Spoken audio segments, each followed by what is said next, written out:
Finally झंडे जालंधर को पकड़ने के लिए पूरी तरह से तैयार हो चुका है और अब कहानी एक ऐसे मोड़ पर आ गई है जहां से ड्रामा और भी ज्यादा इंटेंस होने वाला है।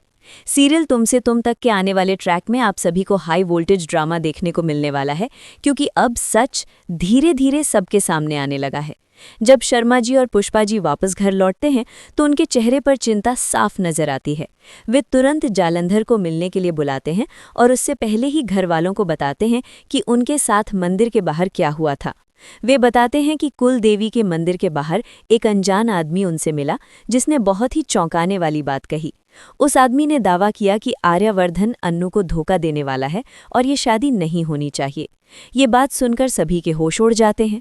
जैसे ही ये बात झंडे के कानों तक पहुंचती है, वो तुरंत समझ जाता है कि इसके पीछे कोई और नहीं बल्कि जालंधर ही है। झंडे को यकीन हो जाता है कि जालंधर जिंदा है और वो वापस आ चुका है। अब झंडे के लिए ये सिर्फ एक शक नहीं बल्कि एक मिशन बन जाता है। वो अपने सारे काम छोड़कर जालंधर को ढूंढने में लग जाता है।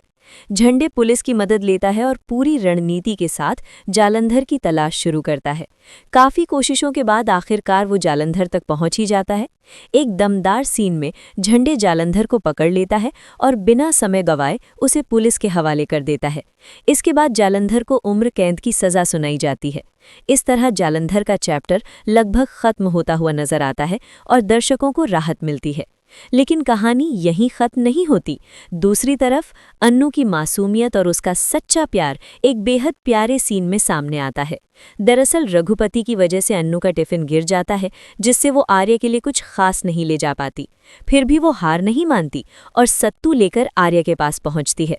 जब अन्नू आर्य को सत्तू खिलाती है तो आर्य मुस्कुराते हुए कहता है कि ये बहुत मीठा है। लेकिन जब अन्नू खुद उसे चखती है तो उसे पता चलता है कि सत्तू तो बिल्कुल फीका है। इसके बावजूद दोनों के चेहरे पर मुस्कान होती है, क्योंकि उनके प्यार में इतनी मिठास है कि फीकी चीज़ भी मीठी लगने लगती है। दोनों एक दूसरे को गले लगाते हैं और अपने प्यार का इजहार करते हैं। ये सीन दर्शकों के दिल को छू लेने वाला है।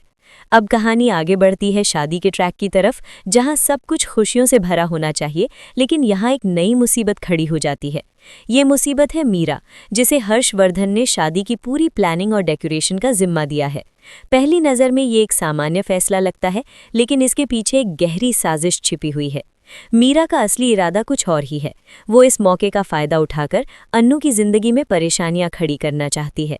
वो शादी के हर फंक्शन को ख़राब करने की कोशिश करेगी ताकि अन्नू की खुशी दुख में बदल जाए। हर इवेंट में कुछ न कुछ ऐसा होगा जिससे अन्नू को शर्मिंदगी का सामना करना पड़े। हालांकि झंडे इस बार पूरी तरह सतर्क है। आर्यवर्धन पहले ही उसे मीरा पर नज़र रखने के लिए कह चुका है। झंडे हर पल मीरा की हरकतों पर नज़र रखेगा और उसकी चालों को समझने की कोशिश करेगा। अब देखना ये दिलचस्प होगा कि मीरा कौन कौन सी नई चालें चलती है और झंडे उन्हें कैसे नाकाम करता है। इस पूरे खेल में मानसी भी शामिल है, जिसने मीरा को इस काम के लिए चुना है। मानसी और मीरा मिलकर अन्नू को नीचा दिखाने की पूरी कोशिश करेंगी, लेकिन हर बार आर्य अन्नू के साथ खड़ा नजर आएगा और उसकी इज्जत बचाएगा। आर्य का ये सपोर्ट अन्नू के लिए सबसे बड़ी ताकत बनकर उभरेगा। जैसे जैसे मीरा के सारे प्लान फेल होते जाएंगे, उसका गुस्सा और बेकाबू होता जाएगा। आखिरकार एक समय ऐसा आएगा जब मीरा खुद ही शर्मिंदा होकर फंक्शन छोड़कर चली जाएगी। उसके सारे प्लान धरे के धरे रह जाएंगे और अन्नू की खुशियां बरकरार रहेंगी। वहीं दूसरी ओर शादी के फंक्शन बेहद ग्रैंड और एंटरटेनिंग होने वाले हैं। हर रस्म में रंग, म्यूजिक और इमोशंस का ज़बरदस्त तड़का देखने को मिलेगा। दर्शकों को एक परफेक्ट वेडिंग ट्रैक का मज़ा मिलने वाला है, जिसमें प्यार, ड्रामा और ट्विस्ट सब कुछ होगा।